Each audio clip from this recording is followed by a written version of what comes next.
Hello everyone, मैं Meenu Samant, contractual assistant professor, faculty of political science, Kolhan university, Chaibasa. आज हम UG semester 5 के कोर पेपर 12 के अंतर्गत मौलिक अधिकारों पर चर्चा करेंगे। मौलिक अधिकार यानी फंडामेंटल राइट्स। तो ये मौलिक अधिकार क्या है? तो आइए हम जानते हैं। मौलिक अधिकार का अभिप्राय उन अधिकारों से है जो मनुष्य के या व्यक्ति के व्यक्तित्व के विकास के लिए आवश्यक है, जिसके बिना मनुष्य अपना विकास नहीं कर सकता है। चूंकि यह मौलिक है, इसलिए संविधान द्वारा इसे प्रत्येक नागरिकों को प्रदान किया गया है और इसमें राज्य द्वारा किसी भी प्रकार का हस्तक्षेप नहीं किया जा सकता है। तो इस तरह हम जान गए हैं कि मौलिक एक मूलभूत अधिकार है जो मनुष्य के विकास के लिए बहुत ही आवश्यक है और इसे संविधान द्वारा प्रदान किया गया है। अब हम बात करते हैं मौलिक अधिकार के महत्व के बारे में। तो इसके कुछ महत्व को हम इस प्रकार देखते हैं।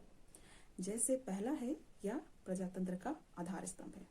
तो मौलिक अधिकार को प्रजातंत्र का आधार स्तंभ माना गया है। अगर ये अधिकार नहीं रहेंगे तो प्रजातंत्र का कोई अस्तित्व नहीं रहेगा, क्योंकि मौलिक अधिकार ही मनुष्य के शारीरिक, मानसिक, नैतिक विकास में सुरक्षा प्रदान करते हैं और उनके लिए स्वतंत्र और व्यवस्थित परिस्थितियों का निर्माण करते हैं। तो इस तरह हम जान गए हैं कि मौलिक अधिकार किस प्रकार प्रजातंत्र का आधार स्तंभ इसे माना गया है। दूसरा है, मौलिक अधिकार राजनीतिक जीवन में एक दल विशेष के तानाशाही को रोकने के लिए आवश्यक है। क्योंकि अब जानते हैं, भले ही निरंकुश राजाओं का युग समाप्त हो गया है, लेकिन प्रजातंत्र में बहुमत तानाशाही की व्यवस्था अभय हमेशा ही बनी रहती है। तो इस तरह यह मौलिक अधिकार अल्पसंख्यकों के हितों के लिए काफी रक्षक साबित होते हैं। ये उन्हें सुरक्षा प्रदान करते हैं। नेक्स्ट हम थर्ड पॉइंट देखते हैं। मौलिक अधिकार मनुष्य की स्वतंत्रता और सामाजिक जीवन के मध्य एक सामंजस्य को स्थापित करता है, यानी एक संतुलन बनाए रखता है। जैसे हम जानते हैं, कार्यपालिका व्यवस्थापिका जो कि सरकार के अंतर्गत आ रहे हैं, तो सरकार क्या करते हैं, पूरे समाज में अपना नियंत्रण बनाए रखते हैं। तो इस तरह कभी कभी इससे मनुष्य के अधिकारों का हनन होता है या किसी तरह कभी कभी मनुष्य का शोषण भी होता है। तो यह जो मौलिक अधिकार है, इन व्यवस्थाओं को, इन सरकारों को अपनी सीमाओं में रहने के लिए बाध्य करता है। और अगर शोषण होता है या इन अधिकारों का हनन होता है तो मनुष्य को यह अधिकार है कि वो न्यायालय की शरण में जाकर के इनके विरुद्ध अपनी शिकायत रख सके। तो इस तरह हम जान गए हैं कि मौलिक अधिकारों के भी कुछ महत्व है। हम आगे बढ़ते हैं और मौलिक अधिकारों के बारे में, उसकी व्यवस्थाओं और उसके अधिकारों पर विस्तृत चर्चा करते हैं। तो मौलिक अधिकार भारतीय संविधान के प्रमुख व्यवस्थाओं में से एक माना गया है और जिसका वर्णन भाग 3 के अनुच्छेद 12 से लेकर के 35 तक किया गया है। संविधान द्वारा भारतीय नागरिकों को 7 मौलिक अधिकार प्रदान किए गए थे, लेकिन 44वें संवैधानिक संशोधन 1979 में संपत्ति के अधिकार को हटा दिया गया और यह अब एक कानून अधिकार है। तो इस तरह वर्तमान समय में कुल 6 मौलिक अधिकार हमें प्राप्त है। जैसे पहला है आपका समानता का अधिकार, दूसरा स्वतंत्रता का अधिकार, तीसरा शोषण के विरुद्ध अधिकार, चौथा धार्मिक स्वतंत्रता का अधिकार, पांचवा संस्कृति एवं शिक्षा का अधिकार और छठवां है आपका संवैधानिक उपचारों का अधिकार। तो आइए हम इन्हीं अधिकारों के विस्तृत रूप से चर्चा करेंगे। आज हम मौलिक अधिकारों के अंतर्गत अनुच्छेद 14 से लेकर के अनुच्छेद 32 तक का वर्णन करेंगे। तो इन अनुच्छेदों के अन्य अधिकारों को जानने से पहले हम अनुच्छेद 12 एवं अनुच्छेद 13 को भी हमें जानना आवश्यक है। तो अनुच्छेद 12 के अंतर्गत एक राज्य की परिभाषा दी गई है, जिसमें राज्य क्षेत्र के अंतर्गत संघ सरकार, राज्य सरकार, संसद, राज्यों के विधानमंडल, स्थानीय अधिकारी और वैसे अधिकारी जो भारत के अंदर तथा भारत के बाहर है, भारत सरकार के नियंत्रण में आते हैं। तो इस प्रकार हम जान गए हैं कि अनुच्छेद 12 में मौलिक अधिकार के अंतर्गत क्षेत्र की व्यापकता का स्पष्ट वर्णन किया है। उसी तरह अनुच्छेद 13 के अंतर्गत यह कहा गया है कि संविधान लागू होने के पूर्व में जो भी कानून बना है वे मात्र शून्य या अवैध है। यानी संविधान लागू होने के पूर्व जो भी कानून थे या बने थे तो वे क्या हो जा रहे हैं, वे मात्र शून्य या उन्हें अवैध घोषित कर दिया गया है। तथा साथ ही राज्य को ऐसा कोई भी अधिकार नहीं दिया गया है कि वे मौलिक अधिकारों के विरुद्ध में कानून का निर्माण करे। तो ये दो बातें आपके किस में आ रही है, अनुच्छेद 13 के अंतर्गत आती है। चलिए तब आगे बढ़ते हैं, जिसमें पहला है मौलिक अधिकार के अंतर्गत पहला आपका आता है समानता का अधिकार, जिसका वर्णन किया गया है अनुच्छेद 14 से लेकर के अनुच्छेद 18 तक, जिसमें अनुच्छेद 14 के बारे में कहा गया है कानून के समक्ष समानता। यानी कानून के समक्ष समानता यानी भारत में जितने भी नागरिक है वे कानून के समक्ष समान है। कोई अमीर है या कोई गरीब है, उसके आधार पर कानून ऐसा नहीं है कि अलग अलग व्यवहार कर रहा है। अगर वो दंड की व्यवस्था देते हैं तो सभी के लिए वो समान ही है। अनुच्छेद 15 में धर्म, जाति, नस्ल, लिंग या जन्म स्थान पर भेदभाव निषेध, यानी राज्य द्वारा व्यक्ति के द्वारा धर्म, जाति, नस्ल, लिंग या जन्म स्थान पर भेदभाव निषेध ठहराया गया है। यानी राज्य इस तरह का और व्यक्ति इस तरह का, इनमें से किसी भी तरह से किसी के साथ भेदभाव नहीं कर सकता है। अनुच्छेद 16 में देखते हैं राज्याधीन नौकरियों पर समान अवसर, यानी कि लोक सेवा में सभी व्यक्तियों को समान अवसर दिया गया है। ऐसा नहीं हो रहा है कि धर्म, जाति के आधार पर कोई भेदभाव किया जाएगा। अनुच्छेद 17 जो कि एक महत्वपूर्ण अनुच्छेद है जो काफी एग्जाम्स में आते रहते हैं, तो इसमें क्या कहा गया है, अस्पृश्यता का अंत। अस्पृश्यता यानी कि छुआछूत, उसके अंत की बात की गई है जो अब पूरे भारत में लागू है। जैसा हम जान रहे हैं कि हमारे भारतवर्ष में बहुत पहले से ही बहुत सी कुरीतियां शामिल थी, तो उसमें से एक था अस्पृश्यता, यानी कि लोगों को हीन भावना से देखा जाता था, उनके सामाजिक दृष्टि से उनको अलग कर दिया जाता था।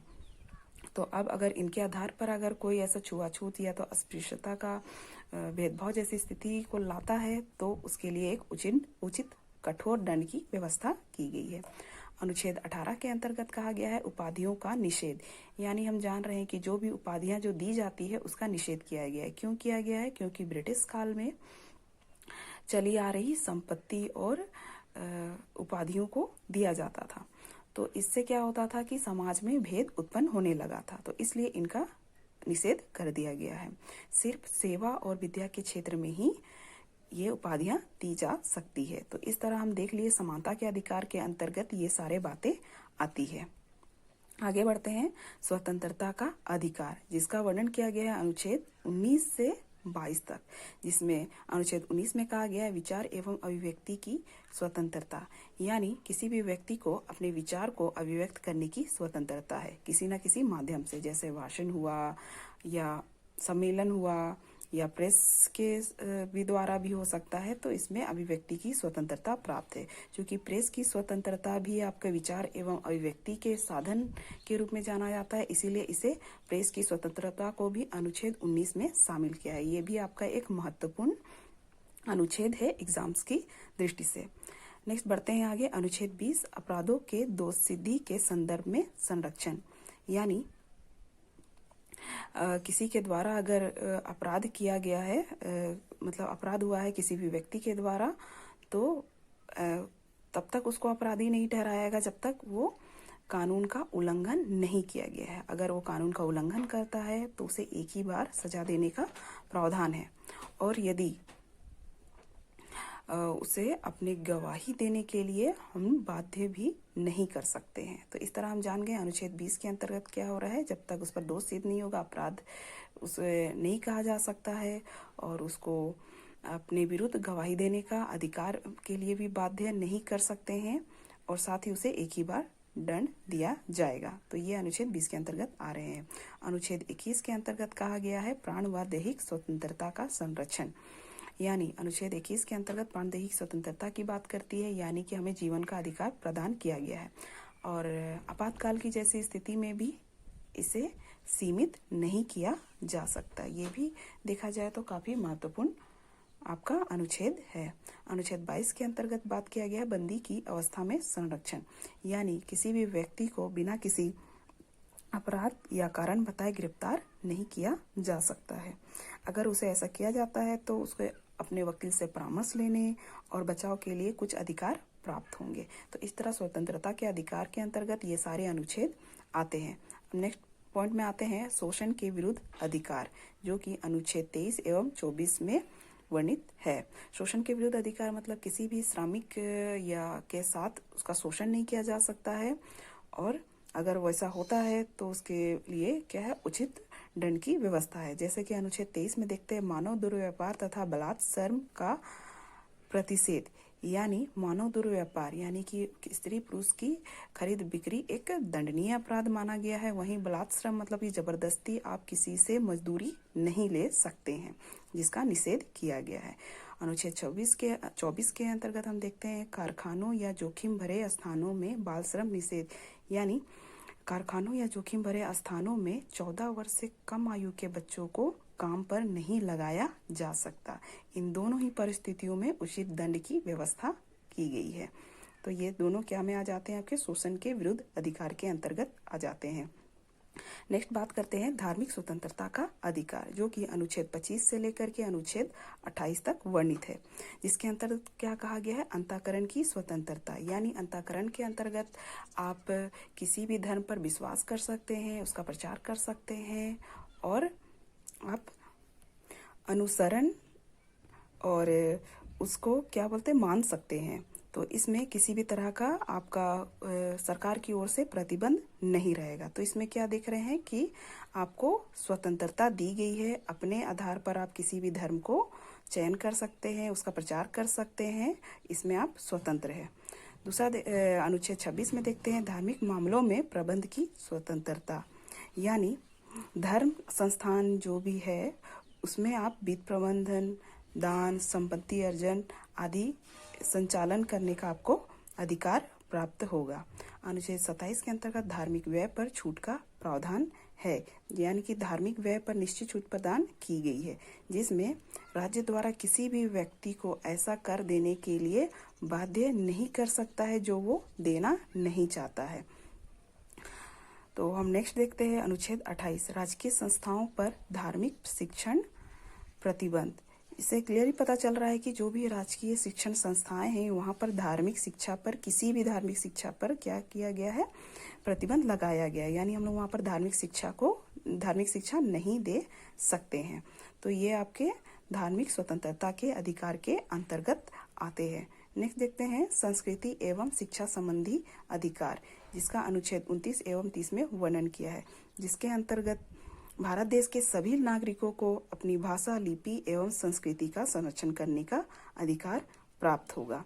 अनुच्छेद 29 के अंतर्गत और अनुच्छेद 30 के अंतर्गत किसी भी अल्पसंख्यक वर्गों या समुदाय द्वारा धर्म व भाषा पर आधारित अपने शिक्षण संस्थानों को स्थापित करने और उसको खोलने की स्वतंत्रता प्राप्त होगी। तो इस प्रकार हम संस्कृति एवं शिक्षा के अंतर्गत ये दो अनुच्छेदों को जानते हैं।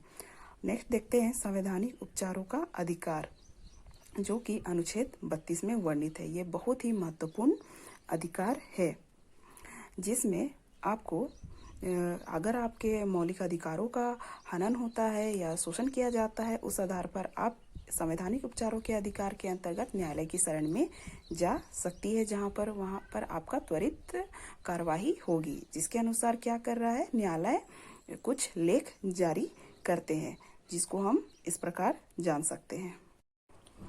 जिसमें हम पहला देखते हैं बंदी प्रत्यक्षीकरण, यानी हेबियस कोर्पस, जिसका शाब्दिक अर्थ है शरीर को प्रस्तुत करना। यह लेख जिसे न्यायालय आदेश के रूप में जारी करता है, जिसके द्वारा किसी गिरफ्तार किए गए व्यक्ति को अदालत के सामने पेश करने को कहा जाता है। यदि व्यक्ति निर्दोष हो तो न्यायालय द्वारा तुरंत छोड़ने का आदेश दिया जाता है। तो क्लियर हो रहा है, बंदी प्रत्यक्षीकरण यानी कि बंदी को सामने लाने का बात होता है अदालत के समक्ष में, और उसे अगर व्यक्ति निर्दोष है तो उसे न्यायालय तुरंत छोड़ देने का आदेश देता है। दूसरा हम बात करते हैं परमादेश यानी मंडेमस, जिसका शाब्दिक अर्थ है आदेश या आज्ञा। यह किसी सार्वजनिक या प्रशासकीय अधिकारी को ऐसे कार्य करने का आदेश देता है जो अधिकारी का दायित्व है और उसने पूरा नहीं किया है। तो इसमें भी क्लियर हो जा रहा है, ये प्रशासनिक अधिकारी अगर अपने दायित्व को पूरा नहीं करती है तो ये न्यायालय द्वारा उसे आदेश दिया जाता है। नेक्स्ट देखते हैं निषेधाज्ञा यानी प्रोहिबिशन। यह एक न्यायिक लेख है जो किसी उच्च न्यायालय द्वारा निम्न न्यायालय को ऐसा कार्य रोकने के लिए जारी किया जाता है जो उसके कार्य क्षेत्र से बाहर है। तो ये एक न्यायिक लेख माना गया है और उच्च न्यायालय किसको दे रहा है, निम्न न्यायालय को आदेश दे रहा है कि वैसा कार्य को वो रोक दे जो उसके कार्य क्षेत्र के बाहर है। नेक्स्ट देखते हैं उत्प्रेषण यानी सर्टेरेराई।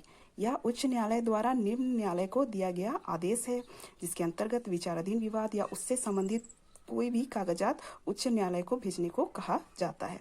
तो ये भी एक न्यायिक लेख है जिसमें उच्च न्यायालय निम्न न्यायालय को आदेश दे रहा है कि जो भी विवाद है या उससे जो भी कागजात है उसको उच्च न्यायालय भेज दे।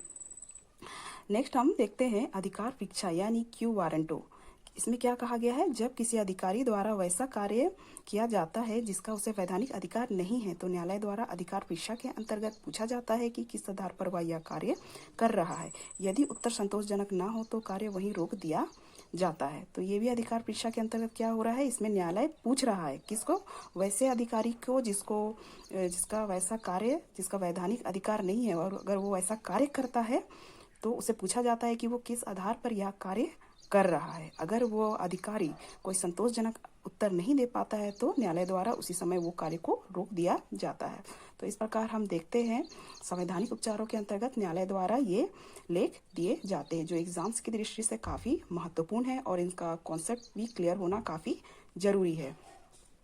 तो और हम जैसा कि जान रहे हैं संवैधानिक उपचारों के अधिकार को मूल अधिकारों का हृदय भी कहा गया है जो कि आपका ऑब्जेक्टिव टाइप क्वेश्चन के लिए काफ़ी महत्वपूर्ण हो सकते हैं। तो इस तरह हम आज जान गए मौलिक अधिकार और उसके वर्णनों को। तो ये आप देखिए और पढ़िए क्योंकि ये आपके आगे के समय के लिए भी काफ़ी महत्वपूर्ण होंगे। धन्यवाद।